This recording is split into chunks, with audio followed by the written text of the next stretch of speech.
Hey guys, welcome back to this channel. In this video, I'll be showing you guys how you can create this cute piano skirt on Dress to Impress. You do need VIP for this, unfortunately. I will bring back the one without VIP. It's just that this doesn't have the old toggle, so please Dress to Impress, bring that old toggle back. Like, I can't even put a pattern on that skirt anymore, but let's get started. You'll only need 2 items to actually make the piano skirt.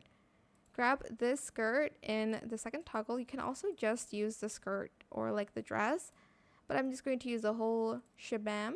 Color the first one black, the second one whatever color you want. I'm just going to color like a lighter black here and the rest in white.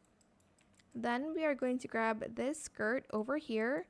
Color the first one white, the second one black, and the last one whatever color you want it to be. You can color it white, you can color it black. And that is how you can create this cute piano skirt. I really want this in real life, but yeah, that is it. I hope it was helpful for you guys. Don't forget to like, comment, share, and also subscribe to this channel if you haven't done that already.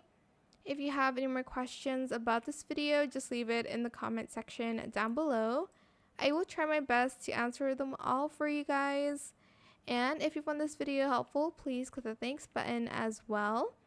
That is it. Thank you so much for watching. Bye.